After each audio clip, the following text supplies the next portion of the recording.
नमस्कार प्रिय साथियों, आप सभी का एक बार तहे दिल से हार्दिक स्वागत है फिर से हमारे दिशा राइट चैनल पर। साथियों, बड़ी खबर निकल कर आ रही है कि पीआरडी अवमानना याचिका जो है 3752/2026 के तहत जो एक बड़ा आदेश प्राप्त हुआ सफलता के रूप में, जो कि पीआरडी विभाग और पीआरडी जवानों के मध्य इस समय बहुत तेजी से चर्चा का विषय बना हुआ है। लेकिन इसी पीआरडी अवमानना याचिका 3752 में शमशेर अहमद व अफसाना बेगम को एक तगड़ा झटका लग गया है।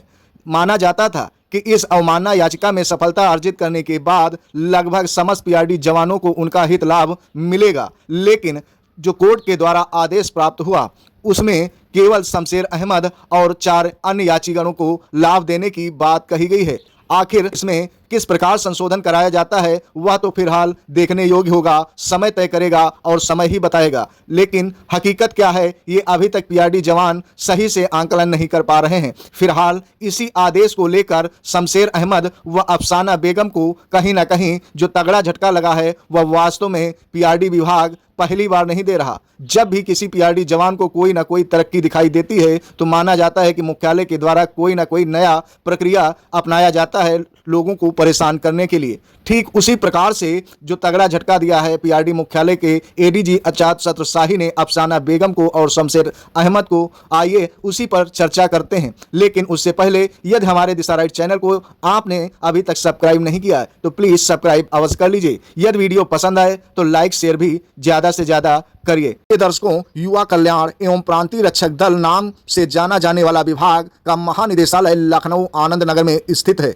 आप सभी को बता दें कि अभी कुछ समय पहले अवमानना याचिका संख्या 3752 वर्ष 2026 को शमशेर अहमद तथा अन्य बनाम श्री सुहास एलवाई महानिदेशक युवा कल्याण एवं प्रांतीय रक्षक दल उत्तर प्रदेश के संबंध में जो अभी निर्णय प्राप्त हुआ उसको लेकर कहीं ना कहीं पीआरडी जवानों में संदेह तो बना ही था। लेकिन पीआरडी मुख्यालय के द्वारा एक कागजी कार्रवाई कर दी गई और जनपद युवा कल्याण अधिकारी पीलीभीत को एक पत्र जारी कर दिया। उसमें लिखा गया कि अवगत कराना है कि अवमानना याचिका संख्या 3752 वर्ष 2026 शमशेर अहमद तथा अन्य बनाम श्री सुहास एलवाई महानिदेशक युवा कल्याण एवं प्रांतीय रक्षक दल उत्तर प्रदेश में आपके जनपद के निम्न याचीगण हैं। याची क्रमांक शमशेर अहमद पुत्र श्री गुलाम रसूल, निवासी ग्राम पौटा, जनपद पीलीभीत। याची क्रमांक 2 अफसाना बेगम पत्नी शमशेर अहमद, ग्राम सिसैया, पौटा, जनपद पीलीभीत। उपरोक्त के संदर्भ में उल्लेख किया गया है कि श्रीमती अफसाना बेगम पत्नी श्री शमशेर अहमद का नाम विभागीय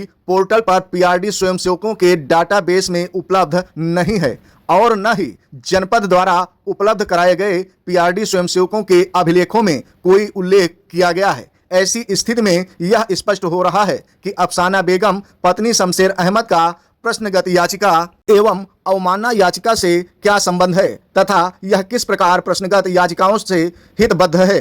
अतः आपको निर्देशित किया जाता है कि तत्काल यह आख्या उपलब्ध कराएं कि अफसाना बेगम पत्नी शमशेर अहमद क्या प्रांतीय रक्षक दल में नियमानुसार चयनित एवं प्रारंभिक प्रशिक्षण प्राप्त पीआरडी स्वयंसेवक हैं अथवा कोई बाहरी महिला है तथा प्रश्नगत याचिकाओं से यह किस प्रकार संबंधित है। आजाद सतुशाही उप निदेशक युवा कल्याण एवं प्रांतीय रक्षक दल महानिदेशालय लखनऊ। प्रिय दर्शकों, इस आदेश के बारे में तो आप समझ ही गए होंगे। फिलहाल निर्णय किस स्तर का है और किस किस को लाभ मिलेगा यह तो अभी संदेहप्रद है। फिलहाल अस्थायी कर्मचारियों के संबंध में सुप्रीम कोर्ट नई दिल्ली के द्वारा लगातार आदेश जारी किए जा रहे हैं। सुप्रीम कोर्ट लगातार कह रहा है कि अस्थायी कर्मचारी नियमित के समान काम करता है तो लाभों से वंचित नहीं रख सकते। असमानता पर सख्त सुप्रीम कोर्ट ने पटना हाई कोर्ट का आदेश रद्द किया। सुप्रीम कोर्ट ने कहा कि सरकार एक नियोक्ता के रूप में अस्थायी कर्मचारियों को स्थायी कर्मचारियों के समान कार्य करने के बावजूद उन्हें समान लाभ से वंचित नहीं कर सकती। शीर्ष न्यायालय ने अस्थायी और नियमित कर्मचारियों के भत्तों और सेवानिवृत्त लाभों में भारी असमानता का संज्ञान लेते हुए यह बात कही। जस्टिस संजय करोल और जस्टिस एजी मसीह की पीठ ने पटना हाईकोर्ट के उस आदेश को रद्द कर दिया जिसमें डाक विभाग में दशकों से सेवा दे रहे अस्थायी कर्मचारियों को पेंशन लाभ देने से इनकार किया गया था। पीठ ने कहा कि किसी भी प्रकार का वर्गीकरण जिसके परिणाम स्वरूप कर्तव्यों और जिम्मेदारियों के मामले में समान स्थिति पहले कर्मचारियों के एक वर्ग को किसी भी लाभ से वंचित किया जाता है, संवैधानिक मूल्यों का उल्लंघन होगा। पीठ ने कहा कि इस न्यायालय ने एक सुसंगत न्यायिक दृष्टिकोण अपनाया है कि लंबे समय से कार्यरत कर्मचारियों, चाहे वे आकस्मिक हों या अस्थायी, विशेष रूप से जिन्हें मान्यता प्राप्त दर्जा दिया गया है, उन्हें सामाजिक सुरक्षा और पेंशन लाभ सहित संबंधित लाभों से वंचित नहीं किया जा सकता। न्यायालय ने केंद्र को आदेश दिया कि 3 महीने के भीतर इन सभी पूर्व अस्थायी कर्मचारी या जो दुनिया में नहीं हैं, उनके परिवारों को उनकी पेंशन और सेवानिवृत्ति के सभी बकाये पैसे दिए जाएं। छुट्टियों के दौरान मेरी अदालत में किसी भी वरिष्ठ वकील को दलीलें पेश करने की इजाजत नहीं है। नई दिल्ली सुप्रीम कोर्ट में जस्टिस विक्रमनाथ ने स्पष्ट कहा कि छुट्टियों के दौरान आंशिक न्यायालय कार्य दिवसों में वरिष्ठ वकीलों को न तो मामलों को तत्काल सूचीबद्ध कराने के लिए उल्लेख करने देंगे और न ही सूचीबद्ध मामलों में दलीलें रखने की अनुमति देंगे। यह कदम सोमवार से 12 जुलाई तक आंशिक न्यायालय कार्य दिवसों के दौरान युवा वकीलों को अपने मामलों में दलीलें रखने के लिए प्रोत्साहित करने के उद्देश्य से उठाया गया।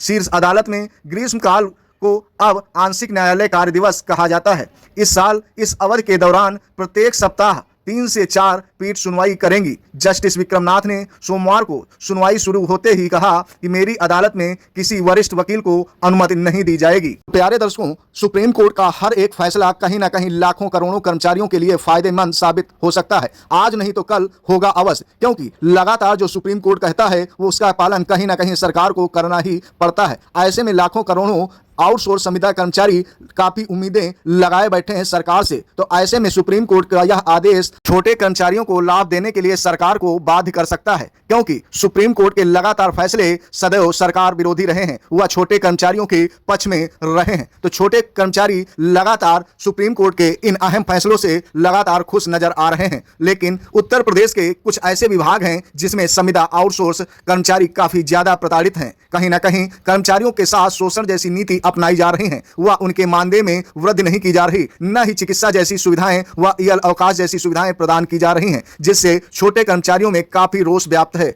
लगातार शासन प्रशासन से मांग तो कर रहे हैं, लेकिन उनकी आवश्यकताओं की पूर्ति कहीं से भी प्राप्त नहीं हो रही है, चाहे वह विरोध प्रदर्शन करते हों या अधिकारी मंत्रियों को पत्राचार करते हों। आखिर कब तक ऐसा चलेगा? कब तक लाखों करोड़ों रुपए यह छोटे कर्मचारी बर्बाद करेंगे चंदे के रूप में इकट्ठा करके? कब तक इनके संगठनों के प्रति सुनवाई नहीं होगी? कब तक सरकार इनको अनदेखा करेगी? यह तो देखने वाली बात होगी। फिलहाल कर्मचारी सुप्रीम कोर्ट के अहम फैसलों से प्रसन्न तो अवश्य हैं। फिलहाल पीआरडी मुख्यालय की चल रही कार्य प्रवृत्ति इतनी जल्दी पीआरडी जवानों को उनका अधिकार देने वाली नहीं है। ऐसे में पीआरडी जवानों को संगठित होकर काफी लड़ाई लड़नी पड़ेगी और वक्त ही तय करेगा, और पीआरडी जवानों की संगठन नीति और मेहनत ही तय करेगी कि कब उनको लाभ मिलेगा। तो आई होप प्यारे दर्शकों, हमारी यह वीडियो आप लोगों को काफी पसंद आई होगी। अगर हमारी वीडियो में बताई गई तथ्यात्मक बात पूर्ण रूप से आपको अच्छी लग रही है तो प्लीज हमारे चैनल को यह सब्सक्राइब नहीं किया है तो प्लीज सब्सक्राइब करते हुए हमारे इस वीडियो को लाइक कर दीजिए। साथ ही वीडियो को आगे अवश्य शेयर कर दीजिए, जिससे यह वीडियो ज्यादा से ज्यादा छोटे आउटसोर्स संविदा कर्मचारी व पीआरडी कर्मचारी, होमगार्ड कर्मचारियों तक